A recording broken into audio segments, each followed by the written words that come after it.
Margaret Thompson had been president of the Willow Creek Homeowners Association for 12 years, and she wore that title like a badge of honor. At 63, she was known throughout the gated community as someone who kept the neighborhood pristine and property values high.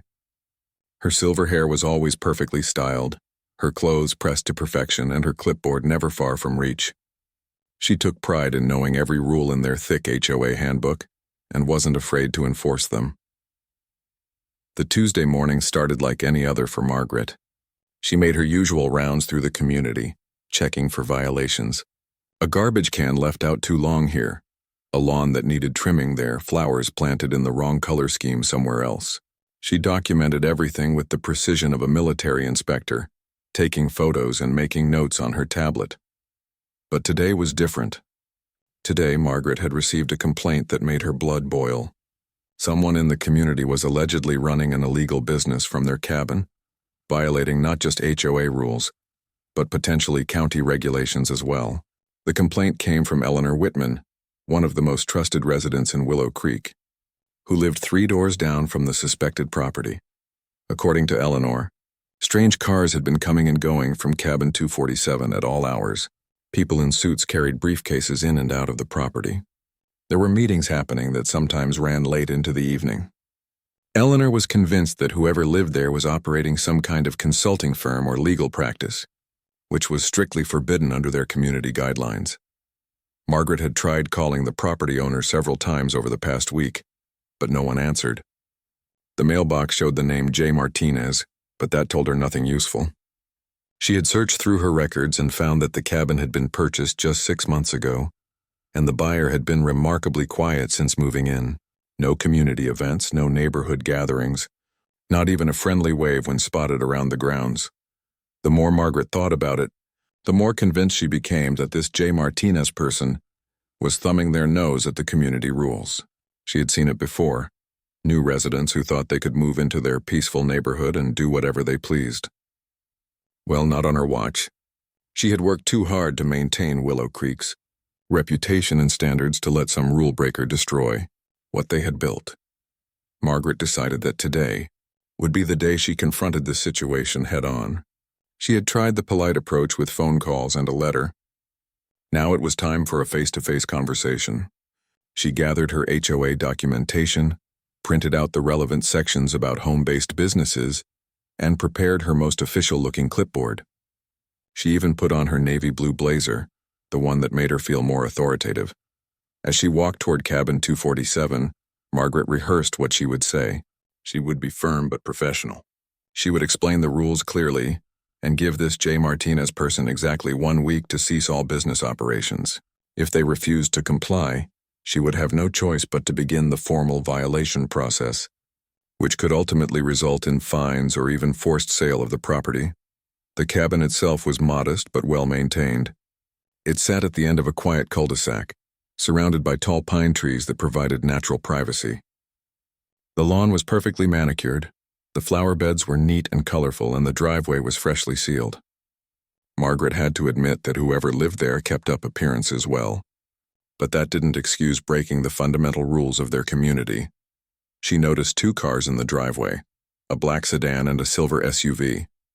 Both vehicles looked expensive and official, which only confirmed her suspicions about the illegal business operations.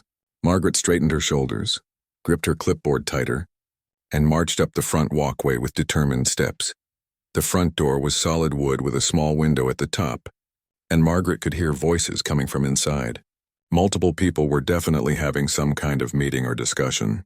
She took a deep breath and knocked firmly on the door, using her authoritative HOA president knock that she had perfected over the years.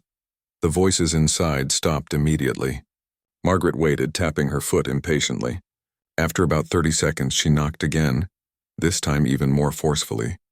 She could hear footsteps approaching the door, and she prepared herself for what she expected would be an awkward conversation with someone who had been caught red-handed breaking community rules. The door opened, and Margaret found herself face-to-face with a woman who appeared to be in her early 40s. She was professionally dressed in a dark suit and had an air of calm authority about her. Behind her, Margaret could see into a living room where several other people in business attire were seated around a large table covered with documents and laptops. "Can I help you?" the woman asked politely, though her tone suggested she wasn't pleased about being interrupted. Margaret puffed up her chest and launched into her prepared speech. "I'm Margaret Thompson, president of the Willow Creek Homeowners Association. I'm here to speak with Jay Martinez about the illegal business operations being conducted on this property in direct violation of our community covenants and regulations." The woman's eyebrows raised slightly, and Margaret caught a glimpse of what looked like surprise mixed with amusement in her eyes. "I see," she said calmly. "And what exactly makes you think there are illegal business operations happening here?" Margaret was ready for this question. She flipped open her clipboard and began reading from her notes. "We have documented evidence of multiple vehicles coming and going at unusual hours, business meetings taking place in a residential property, and clear violations of Section 4.2 of our HOA agreement, which specifically prohibits any commercial activities in residential units." As Margaret spoke, she noticed that the people in the background had gone completely quiet and seemed to be listening to every word she said. She also noticed that the woman at the door was maintaining an unusually calm demeanor for someone who had just been accused of breaking rules. Most people got defensive or argumentative when confronted with HOA violations, but this Jay Martinez person seemed almost amused by the entire situation. The woman in the doorway listened patiently as Margaret continued her accusations, occasionally nodding as if she were taking mental notes. When Margaret finally finished her prepared speech about HOA violations and community standards, the woman smiled in a way that made Margaret suddenly feel less confident about her position. "Mrs. Thompson, is it?" the woman asked, extending her hand. "I'm Julia Martinez. Please come in. I think we need to have a proper conversation about this situation." Margaret hesitated for a moment. She hadn't expected to be invited inside, and something about Julia Martinez's calm demeanor was throwing off her usual confrontational approach. But she had come here to resolve this matter, and she couldn't back down now. She stepped across the threshold, still clutching her clipboard like a shield. The living room was spacious and elegantly furnished, but what immediately caught Margaret's attention was the group of people seated around the large dining table. There were 6 individuals, all dressed in professional business attire, and they all turned to look at her as she entered. Their expressions ranged from curious to barely concealed amusement. Margaret felt like she had walked into the middle of something important, but she pushed down her discomfort and reminded herself that she was in the right here. "Everyone, this is Mrs. Thompson from our Homeowners Association," Julia announced to the group. "She's here to discuss some concerns about our activities." The poor way she said "our activities" made it sound like they were discussing a book club rather than addressing serious rule violations. Margaret cleared her throat and tried to regain her authoritative stance. "As I was saying, Miss Martinez, this community has very strict regulations about conducting business from residential properties. We've received multiple complaints about the excessive traffic and late-night meetings happening at this address." One of the men at the table, a distinguished-looking gentleman with gray hair and wire-rimmed glasses, leaned back in his chair and spoke up. "Mrs. Thompson, before we continue, could you tell us exactly what kind of business you believe is being conducted here?" Margaret flipped through her notes again, feeling increasingly uncomfortable under the steady gazes of all these professionally dressed people. "Well, based on the evidence we've gathered, it appears to be some form of consulting firm or legal practice. The constant meetings, the business attire, the official-looking vehicles. It's clearly commercial activity." The group exchanged glances, and Margaret caught what looked like suppressed smiles passing between several of them. Julia Martinez gestured toward an empty chair. "Mrs. Thompson, why don't you sit down? I think there might be some misunderstanding here that we can clear up." Margaret remained standing, her clipboard held firmly against her chest. "I don't think there's any misunderstanding. The HOA covenants are very clear about this matter. Section 4.2 explicitly states that no commercial, professional, or business activities may be conducted from any residential unit within the community. The penalty for violation can include fines up to $5,000 and, in extreme cases, forced sale of the property." The gray-haired man who had spoken earlier stood up and walked over to Margaret. There was something commanding about his presence that made her take a small step backward. "Mrs. Thompson, I'm curious about something. When you say you've documented these violations, what exactly does that documentation consist of? Margaret opened her clipboard and began pulling out photographs she had taken from across the street. We have photographic evidence of multiple vehicles visiting the property outside normal social hours. We have witness statements from concerned neighbors about increased traffic and noise levels. We have documentation of business meetings taking place that violate the residential nature of this community. As she spoke, Margaret spread the photographs across the coffee table. They showed various cars in the driveway at different times of day, people in business suits walking to and from the cabin, and long-distance shots of figures visible through the windows during evening hours. She had spent considerable time gathering this evidence, and she was proud of how thorough she had been. Julia Martinez picked up one of the photographs and studied it carefully. "These are very detailed, Mrs. Thompson. You've clearly put a lot of effort into this investigation." She showed the photo to the gray-haired man, who examined it with interest. "Indeed," he said, his voice carrying a tone that Margaret couldn't quite identify. "Very thorough documentation. Tell me, Mrs. Thompson, did you ever consider simply asking Miss Martinez directly about the nature of these gatherings before launching this investigation?" Margaret felt her cheeks flush slightly. "I attempted to contact the property owner multiple times by phone and sent a written notice, but I received no response. When residents choose to ignore official HOA communications, we have no choice but to pursue the matter more aggressively." A woman at the table with short blonde hair and a serious expression spoke up. "Mrs. Thompson, you mentioned Section 4.2 of your HOA agreement. Are you familiar with the legal definitions of commercial activity versus private gatherings?" The question caught Margaret off guard. She was used to dealing with residents who either didn't know the rules or tried to argue their way out of violations with weak excuses. She wasn't accustomed to people who seemed to understand legal terminology and were asking her specific questions about the law. "I'm familiar with our community standards, yes. Commercial activity includes any business meetings, professional consultations, or revenue-generating activities conducted on residential property." The blonde woman nodded thoughtfully. "And how do you distinguish between a business meeting and, say, a group of friends or colleagues meeting socially? What specific criteria do you use to make that determination?" Margaret was beginning to feel like she was being interrogated rather than conducting an investigation. These people were asking her questions that seemed designed to poke holes in her case, and their calm, professional manner was making her feel increasingly defensive. The nature of the activity is usually obvious from the context. Business meetings involve people who don't live in the community. They happen at unusual hours. They involve business attire and official-looking vehicles, and they occur with suspicious frequency. Julia Martinez walked over to a bookshelf and pulled out a thick binder. "Mrs. Thompson, I appreciate your dedication to maintaining community standards. However, I think you may have misunderstood the situation here." She opened the binder and showed Margaret several official-looking documents. "These are my credentials and identification. I think once you see them, you'll understand why your investigation might be based on incorrect assumptions." Margaret looked at the documents, but the official seals and legal language made them difficult to understand quickly. She could see that they were government-issued credentials of some kind, but she couldn't immediately determine what they meant. "I don't understand. What kind of credentials are these?" The gray-haired man stepped forward again, and this time his expression was more serious. "Mrs. Thompson, before Miss Martinez explains her position, I think you should know who you're dealing with here. My name is Robert Chen, and I'm a federal judge for the Northern District. The people around this table include 2 assistant attorneys general, a federal prosecutor, and several other legal professionals."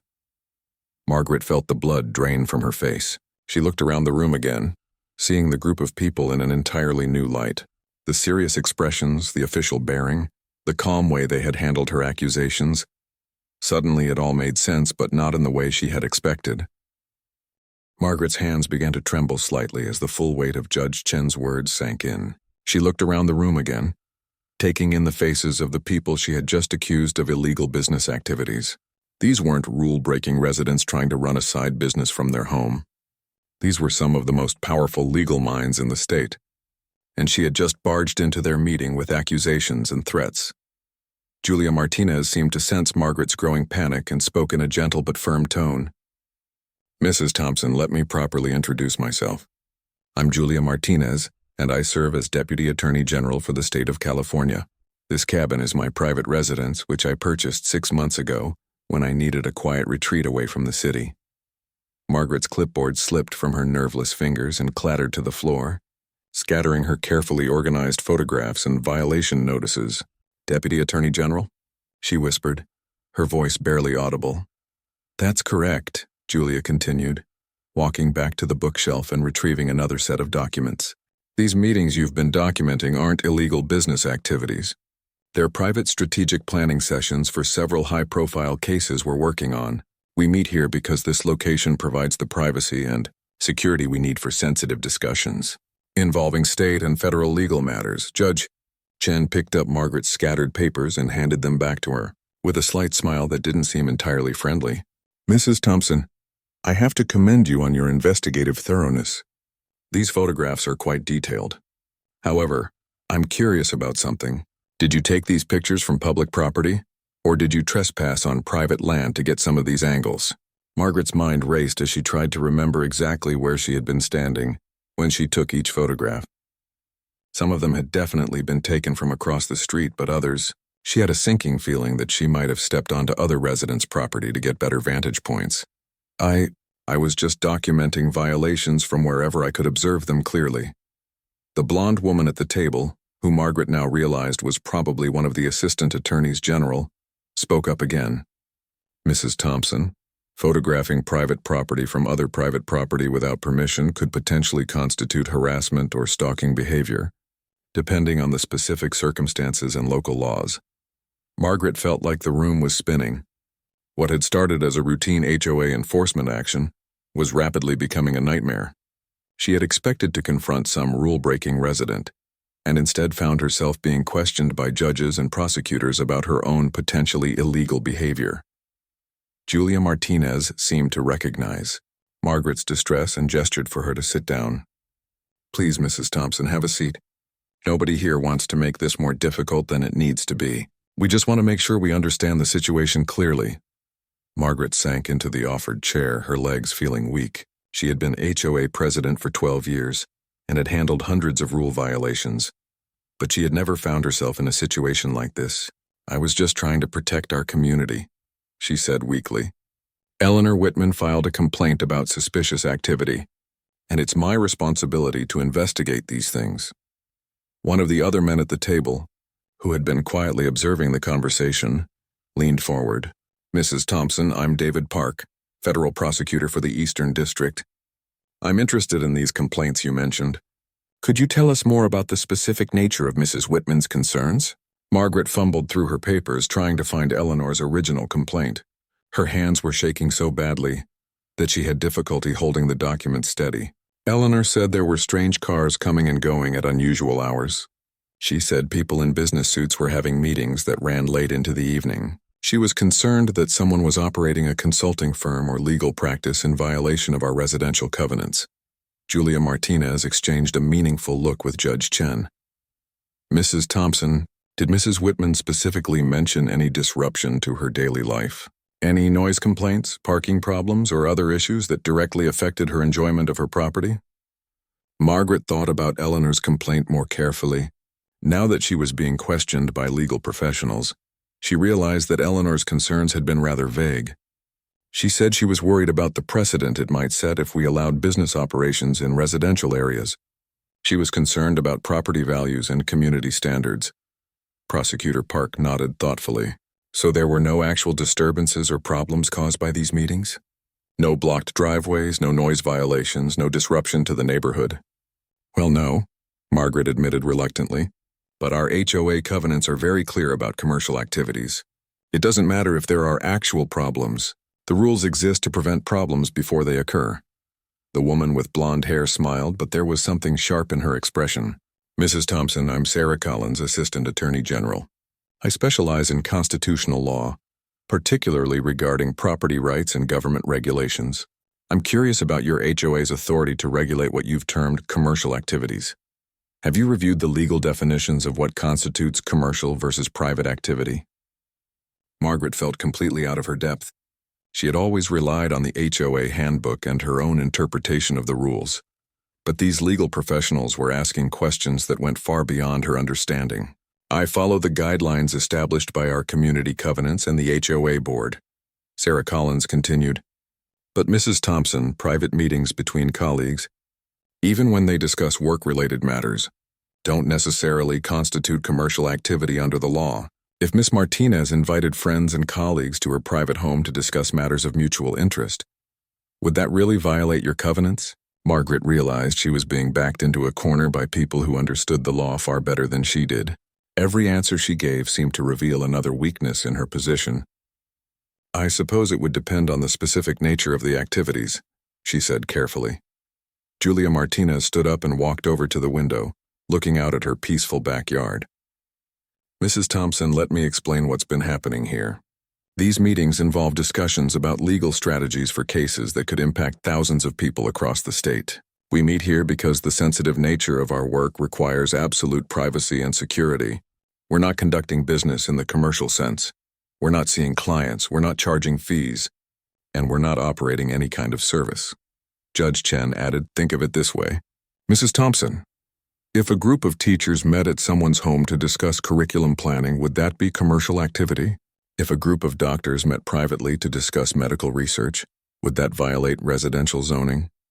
The mere fact that people discuss work-related matters doesn't automatically make their gathering commercial in nature."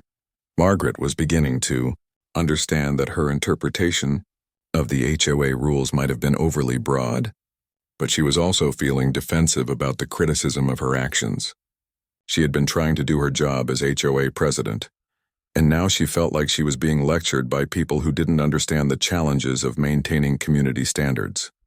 Margaret straightened in her chair, trying to regain some of her composure and authority. Despite feeling overwhelmed by the legal expertise surrounding her, she still believed she had been doing her job correctly. "With all due respect," she said, her voice stronger now, "I understand that you're all legal professionals, but HOA covenants exist for a reason. If we don't enforce them consistently, our entire community structure breaks down." Assistant Attorney General Sarah Collins tilted her head thoughtfully. "That's an interesting point, Mrs. Thompson. Tell me, how consistently does your HOA enforce these rules? Do you investigate every gathering that involves multiple cars or people in business attire?" The question caught Margaret off guard because she realized the answer was no. "We investigate when we receive legitimate complaints from concerned residents," she said, but even as she spoke, she could see where this line of questioning was heading. "So you investigate based on complaints," Prosecutor Park noted. "Has anyone complained about the Thompson family's weekly bridge club? Or the Martinez family's monthly book discussion group? Those also involve multiple cars and regular meetings." Margaret felt heat rising in her cheeks. "Those are clearly social gatherings, not business meetings." Judge Chen leaned back in his chair, his expression becoming more serious. "Mrs. Thompson, how did you determine that our meetings were business-related rather than social? Did you use surveillance equipment to eavesdrop on our conversations?" "Of course not," Margaret protested. "That would be illegal. I based my conclusions on observable evidence, the professional attire, the official-looking vehicles, the timing and frequency of the meetings." Julia Martinez returned to her seat and pulled out her phone. "Mrs. Thompson, I want to show you something." She scrolled through several photos and then turned the screen toward Margaret. "These are pictures from my neighbor's barbecue last month. As you can see, several people wore business attire because they came directly from work. There were multiple cars in the driveway. The gathering lasted until after 10 p.m. Margaret looked at the photos, recognizing several of her own neighbors in the pictures. She had driven past that barbecue and never given it a second thought. "The difference," Sarah Collins observed, "seems to be that you knew those people were your neighbors having a social gathering. With Miss Martinez, you made assumptions based on the fact that you didn't recognize the participants." Margaret was beginning to see uncomfortable parallels, but she wasn't ready to admit defeat. The situations are completely different. Neighborhood social events don't happen with the same frequency or regularity as these meetings. "Actually," Julia said, pulling out a small calendar, "our group has met here exactly 4 times in 6 months. Your neighbor's bridge club meets every Thursday evening. Which gathering occurs with more frequency?" The room fell silent as Margaret processed this information. She looked around at the faces of the legal professionals. realizing that they had systematically dismantled every assumption she had made about their activities. But there was something else happening here that made her increasingly uncomfortable. She was beginning to feel like she was being put on trial. Prosecutor Park seemed to read her thoughts. "Mrs. Thompson, nobody here wants to make you feel attacked. However, when someone makes serious accusations against public officials, particularly accusations that could damage reputations and careers, we have a responsibility to understand the full scope of the situation." Margaret's stomach dropped. "What do you mean by full scope?" Judge Chen stood up and walked over to the window where Julia had been standing earlier. "Mrs. Thompson, you've taken photographs of a Deputy Attorney General's private residence over a period of weeks. You've documented her personal activities and those of other state and federal officials.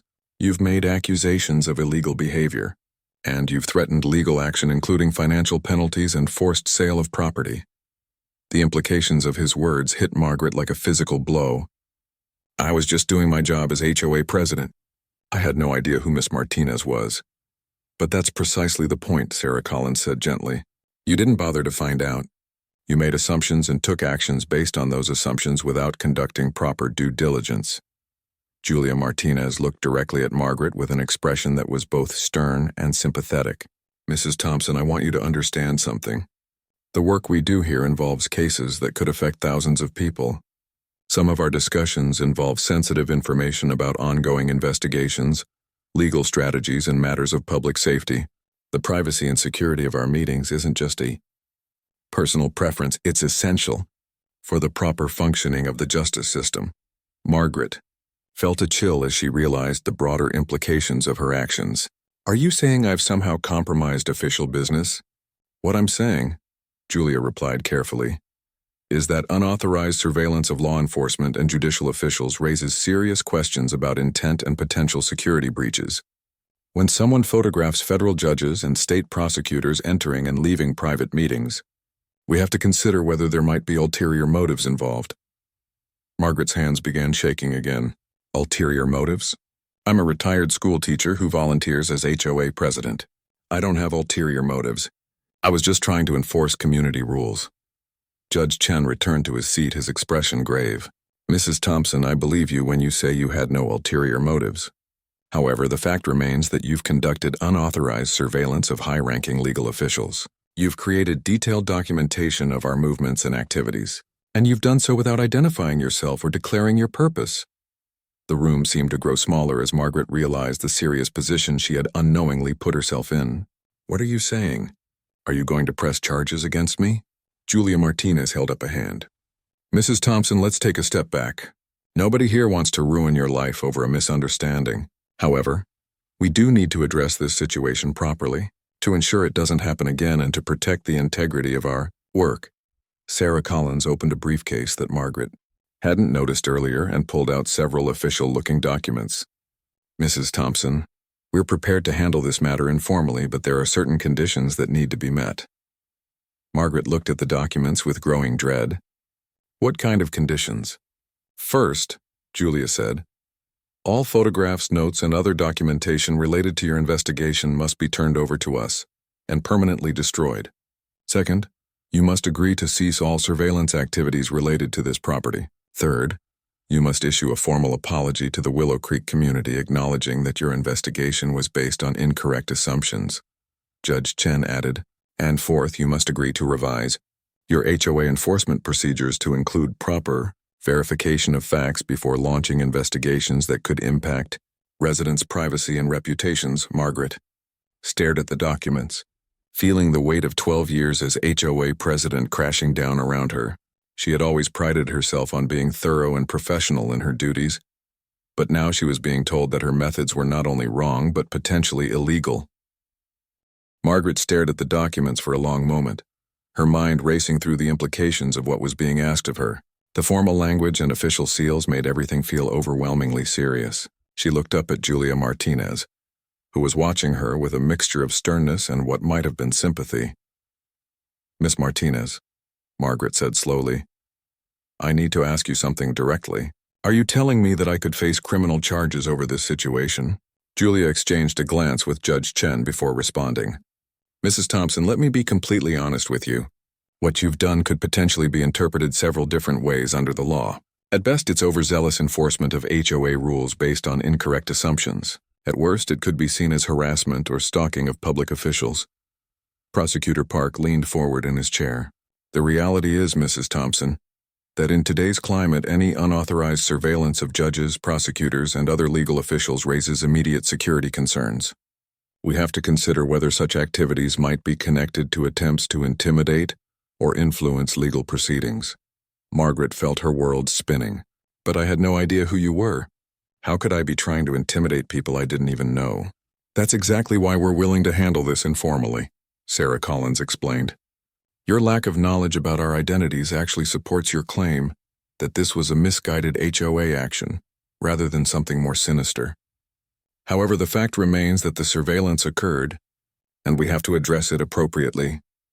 Margaret looked around the room again, seeing these people not as rule-breaking residents, but as the powerful legal authorities they actually were. The magnitude of her mistake was becoming clearer with each passing moment. What happens if I don't agree to these conditions? Judge Chen's expression became more serious. Mrs. Thompson, if we handle this through official channels, it becomes a matter of public record. There would be investigations, interviews with your neighbors, scrutiny of your HOA practices, and potentially significant legal costs for you. Even if no criminal charges were filed, the process would be lengthy, expensive, and very public. The thought of her neighbors being interviewed about her activities, of her picture appearing in newspapers as someone who had harassed state officials, made Margaret feel physically ill. She had spent years building her reputation in the community as a responsible leader, and now she could see it all crumbling away. There's something else you need to consider, Julia said, her tone becoming more compassionate. Mrs. Thompson, you mentioned that Eleanor Whitman filed the original complaint. Have you wondered why she might have been so concerned about my activities specifically? Margaret looked up, confused by the change in direction. I assumed she was just being a responsible community member, looking out for our neighborhood standards. Sarah Collins pulled out her own tablet and showed Margaret a screen displaying what appeared to be a legal document. Mrs. Thompson, Eleanor Whitman is currently a defendant in a civil rights lawsuit that our office is prosecuting. She's accused of discriminatory practices in her role as a rental property manager. The information hit Margaret like a physical blow. Eleanor is being sued by the state? Not sued exactly, Julia clarified. Our office is investigating complaints that she systematically rejected rental applications from minority families while approving applications from white families with similar or lower qualifications. The case has been ongoing for 8 months. Margaret's mind reeled as she processed this new information. Eleanor had been one of her most trusted allies in the HOA, always quick to report violations and support stricter enforcement of community rules. The idea that Eleanor might have had ulterior motives for complaining about Julia's activities had never occurred to her. Judge Chen continued the explanation.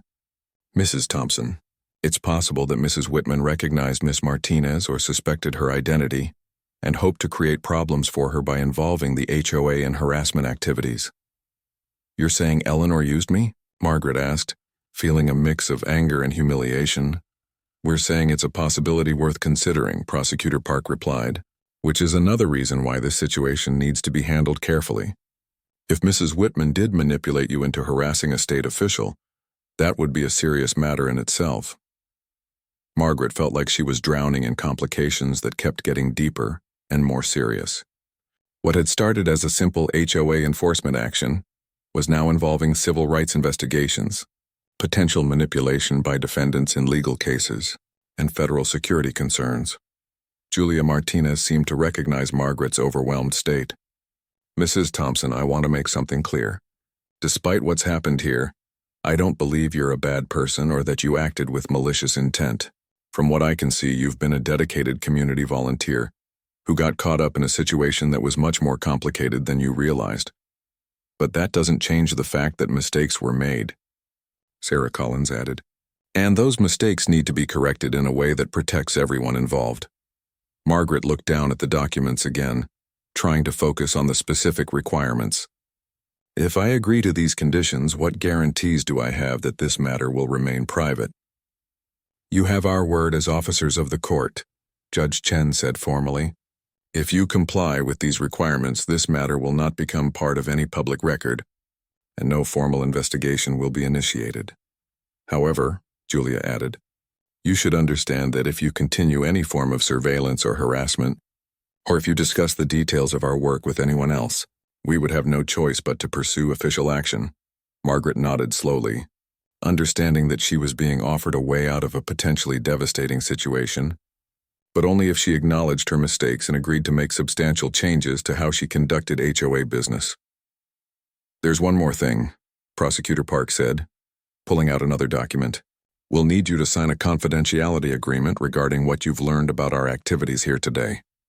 The work we do involves sensitive legal matters that could be compromised if details were shared inappropriately.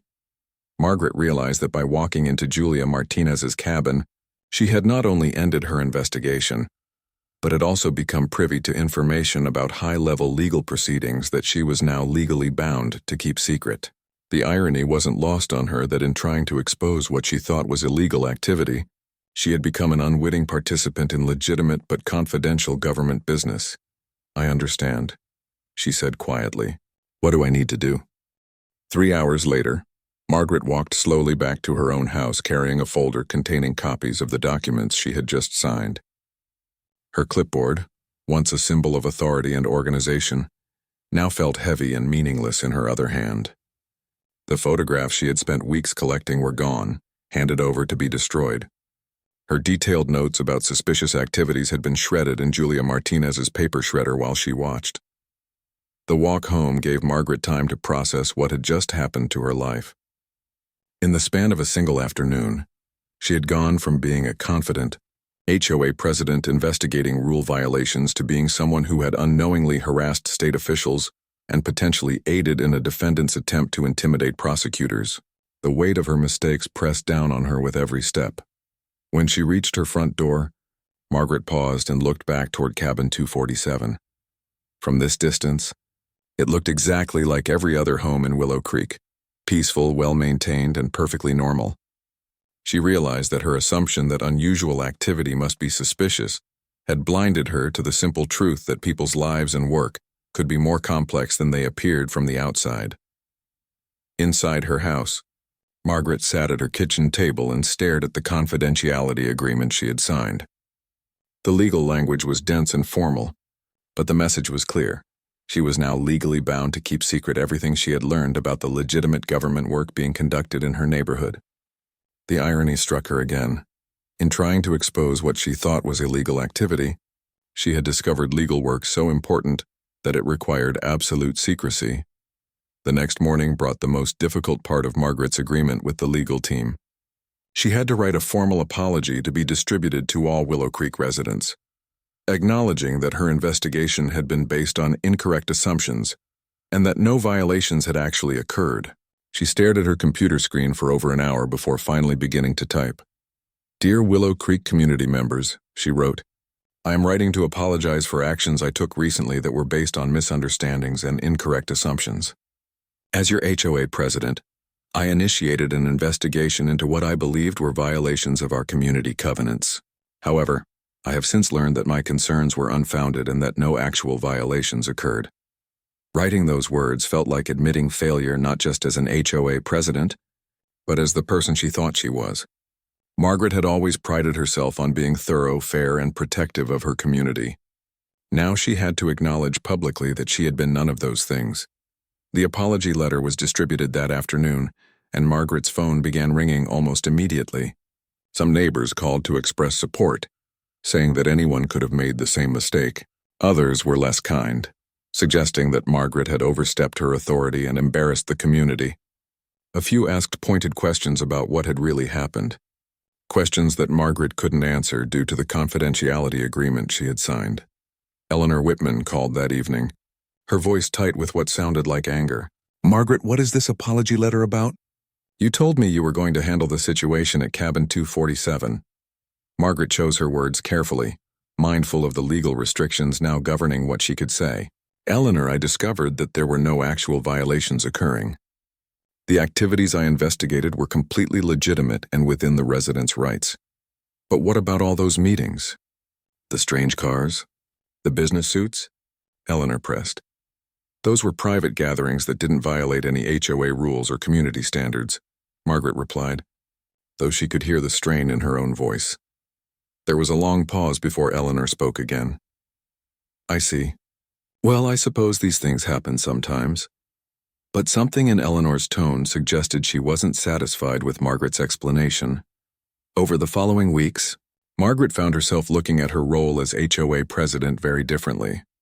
She implemented new procedures requiring multiple forms of verification before launching any investigation. She established requirements for direct communication with residents before taking any enforcement action. Most importantly, she began to question her own assumptions about what constituted suspicious or inappropriate behavior. The changes weren't easy for Margaret to accept. For 12 years, she had operated under the belief that her instincts and observations were sufficient to identify problems in the community. Now she had to acknowledge that her perspective had been limited and potentially biased. She found herself second-guessing decisions she had made in the past and wondering how many other situations she might have handled incorrectly. Julia Martinez, to her credit, made an effort to be a good neighbor despite everything that had happened. She introduced herself properly to other community members and even attended a few HOA meetings. Her presence served as a constant reminder to Margaret of how badly she had misjudged the situation, but also of the importance of treating all residents with respect and fairness. 6 months after the incident, Margaret announced her decision to step down as HOA president. In her resignation letter, she wrote about the importance of approaching community leadership with humility and openness to different perspectives. She didn't mention the specific events that had led to her decision, but many neighbors understood that something significant had changed her approach to the role. During the transition period, Margaret worked with her successor to establish new guidelines for HOA enforcement that emphasized communication, verification, and respect for residents' privacy. She shared the lessons she had learned about the dangers of making assumptions and the importance of understanding the full context of situations before taking action. The Eleanor Whitman situation eventually resolved itself when Eleanor moved away from Willow Creek 6 months later. Margaret never learned whether Eleanor had deliberately manipulated her or had simply been an overly suspicious neighbor, but the experience had taught her to be more careful about whose complaints she acted upon and why. Looking back on the entire experience, Margaret realized that her encounter with Deputy Attorney General Julia Martinez had been a harsh but necessary education in the limits of her authority and the importance of approaching conflicts with wisdom rather than assumptions. She had learned that being a good community leader required not just dedication and attention to detail, but also humility, fairness, and the wisdom to know when her initial impressions might be wrong. The cabin at the end of the cul-de-sac continued to host occasional meetings, but Margaret no longer found them suspicious or threatening. Instead, she saw them as a reminder that her peaceful community was home to people whose lives and work were more complex and important than she had ever imagined. And perhaps most importantly, she had learned that true community leadership required protecting all residents' rights and privacy, not just enforcing rules based on her own limited perspective.